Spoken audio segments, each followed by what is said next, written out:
നമസ്കാരം. റാഫ്റ്റോ ക്രിക്കറ്റിലേക്ക് അവർക്കും സ്വാഗതം. T20 വേൾഡ് കപ്പിൽ നമ്മൾ സൂപ്പർ 8 ആദ്യ മത്സരത്തിൽ വമ്പൻ പരാജയം ഏറ്റുവാങ്ങിയല്ലോ സൗത്ത് ആഫ്രിക്കയോട്. ഇനി മുന്നോട്ട് പോകാൻ വല്ല വഴിയുമുണ്ടോ? സെമി ഫൈനലിൽ എത്താൻ എന്താണ് വഴി?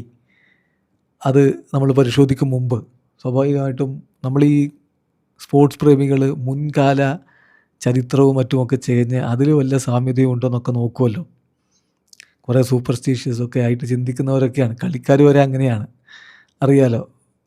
അപ്പോൾ ഇപ്പോൾ വ്യാപകമായിട്ട് പ്രചരിക്കുന്ന ഒരു സാമ്യതയുണ്ട്. അതെന്താണെന്നറിയോ? 2007 T20 വേൾഡ് കപ്പാണ്. പ്രഥമ T20 വേൾഡ് കപ്പിൽ ഇന്ത്യ സെക്കൻഡ് റൗണ്ടിലെ ഫസ്റ്റ് മാച്ച് പരാജയപ്പെട്ടിരുന്നു. അതിനുശേഷം ബാക്ക് ടു ബാക്ക് ഗെയിംസിൽ ഇംഗ്ലണ്ടിനെയും സൗത്ത് ആഫ്രിക്കയെയും പരാജയപ്പെടുത്തി മികച്ച നെറ്റ് റൺ റേറ്റ് ഉണ്ടാക്കി സെമി ഫൈനലിലേക്ക് കടന്നു. Rest is history. ആദ്യത്തെ നമ്മുടെ T20 വേൾഡ് കപ്പ് കിരീടം സ്വന്തമാക്കി. അത് ഇത്തവണ വീണ്ടും ആവർത്തിക്കും എന്ന പ്രതീക്ഷയാണ് ഇപ്പോൾ നമുക്കുള്ളത്.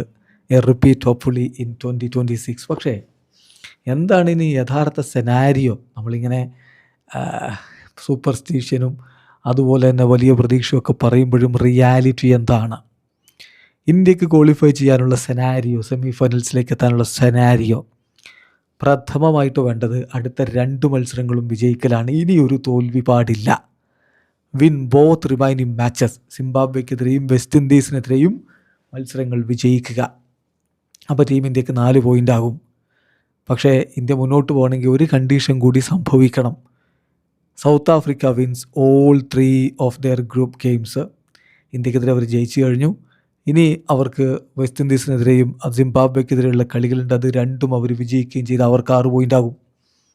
അപ്പോൾ ഇന്ത്യക്ക് 4 പോയിൻ്റ് ഉണ്ട്.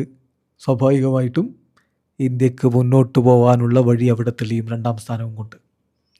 കാരണം സൗത്ത് ആഫ്രിക്ക, ഇന്ത്യ ഈ 2 ടീമുകൾ സിംബാബ്വേയും വെസ്റ്റ് ഇൻഡീസിനെയും തോൽപ്പിച്ചാൽ പിന്നെ അവർക്ക് പോയിൻ്റുകളില്ലല്ലോ. അവർ പരസ്പരം ഏറ്റുമുട്ടിയിൽ ജയിക്കുന്ന ഒരു ടീം, അതായത് ഇന്ന് നടക്കുന്ന കളിയിൽ ജയിക്കുന്ന ടീമിന് 2 പോയിൻ്റ് ഉണ്ടാവും. ശരി, അപ്പോഴും ഇന്ത്യയുടെ ക്വാളിഫിക്കേഷന് ബാധിക്കില്ല. അപ്പോൾ വേണ്ട ഏറ്റവും സുഗമമായ വഴി എന്ന് പറഞ്ഞാൽ സൗത്ത് ആഫ്രിക്ക ഇനി തോൽക്കാതിരിക്കണം, ഇന്ത്യ ബാക്കി കളികൾ ജയിക്കുകയും വേണം. അതല്ല, സൗത്ത് ആഫ്രിക്ക തോറ്റാൽ കാര്യങ്ങൾ കോംപ്ലിക്കേറ്റഡ് ആവും.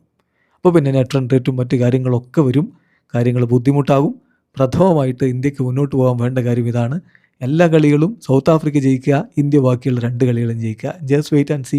ഹോപ്പ്ഫുള്ളി നമുക്ക് കാത്തിരിക്കാം. വീഡിയോസ് അനുഭവിക്കുന്ന ക്രിക്കറ്റ് ലോകത്തെ കൂടുതൽ വിശേഷങ്ങളുമായി റഫ് ടോക്സ് എത്താം.